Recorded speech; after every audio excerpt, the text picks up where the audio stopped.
Assalamualaikum warahmatullahi wabarakatuh. Halo semua, di sini saya akan menjelaskan tentang pelajaran ilmu pengetahuan alam dan sosial. Sebelum kita melanjutkan ke materi, perkenalkan dulu, nama saya Mina.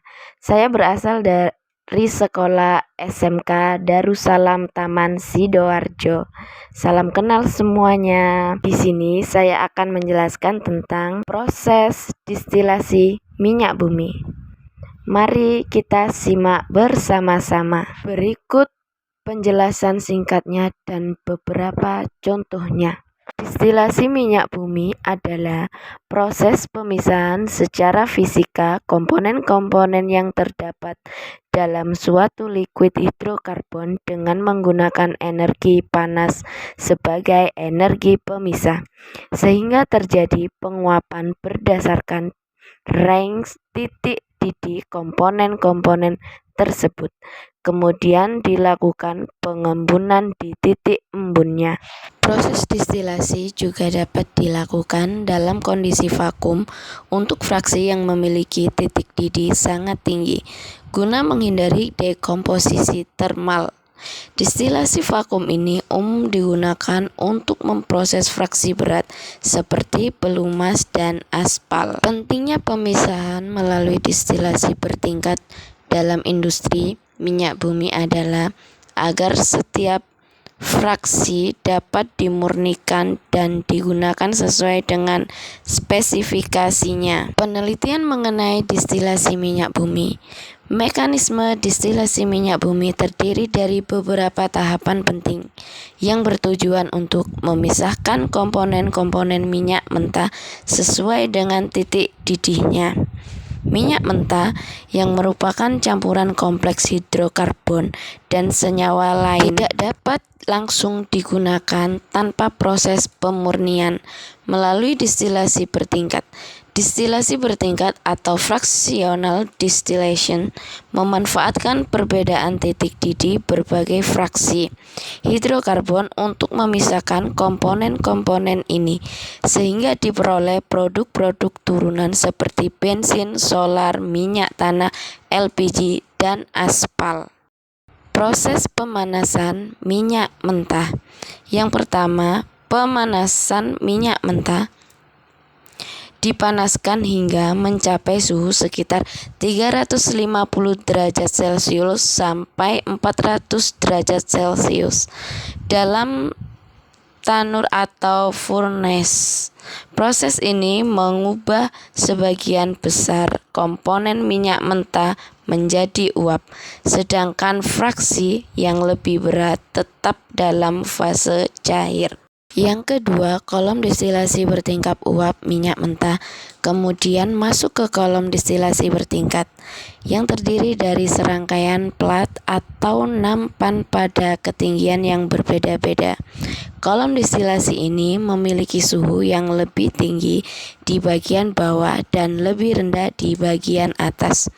Uap yang mengandung campuran hidrokarbon bergerak ke atas melalui kolom ini, dan komponen-komponen yang memiliki titik didih lebih tinggi akan mengembun terlebih dahulu pada plat di bagian bawah, sedangkan komponen dengan titik didih lebih rendah akan mengembun di plat yang lebih atas. Contoh yang pertama bisa dilihat di sini ada LPG berukuran 3 kg yang berwarna hijau melon.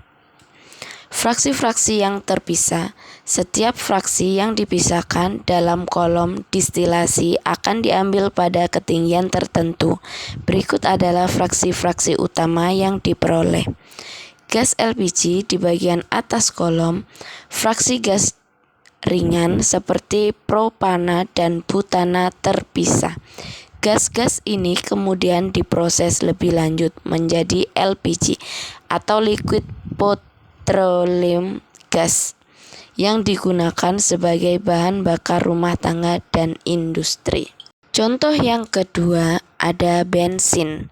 Fraksi ini memiliki titik didih antara 40 sampai 205 derajat Celcius dan diambil di bagian atas kolom. Bensin digunakan sebagai bahan bakar kendaraan bermotor. Contoh yang ketiga, ada minyak tanah. Diperoleh pada rentang suhu 150-300 derajat Celcius.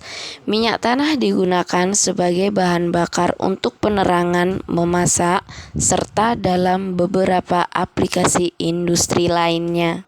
Contoh yang keempat, di sini ada solar. Solar dipisahkan pada suhu 250-350 derajat Celcius dan digunakan sebagai bahan bakar untuk mesin diesel. Selanjutnya ada aftur atau bahan bakar jet. Terpisah pada suhu 150-250 derajat Celcius. Digunakan sebagai bahan bakar untuk pesawat terbang. Dan selanjutnya di sini ada aspal, fraksi terberat yang tidak menguap bahkan pada suhu tertinggi adalah residu yang tersisa. Aspal digunakan untuk konstruksi jalan dan atap. Jadi kesimpulannya, yang pertama, pemanasan minyak mentah pada suhu tinggi hingga menghasilkan uap yang dimasukkan ke dalam kolom distilasi. Yang kedua, kolom distilasi memisahkan fraksi-fraksi minyak bumi berdasarkan titik didihnya. Fraksi dengan titik didih rendah terkumpul di bagian atas kolom, sedangkan fraksi yang lebih berat terkumpul di bagian bawah. Yang ketiga, produk turunan meliputi berbagai jenis bahan bakar seperti LPG, bensin, minyak tanah, solar, dan aspal dengan aplikasi yang beragam. Yang keempat, proses lanjutan seperti cracking dan reforming dapat digunakan untuk memodifikasi fraksi minyak bumi agar lebih sesuai dengan kebutuhan pasar. Dengan distilasi fraksinasi, industri minyak bumi dapat memenuhi berbagai kebutuhan energi dan produk lainnya secara efisien. Demikian penjelasan singkat tentang proses distilasi minyak bumi dari mata pelajaran Ilmu Pengetahuan Alam dan Sosial. Saya sebagai narasumber tidak lupa untuk mengucapkan terima kasih. Jika ada salah kata mohon dimaafkan. Wassalamualaikum warahmatullahi wabarakatuh.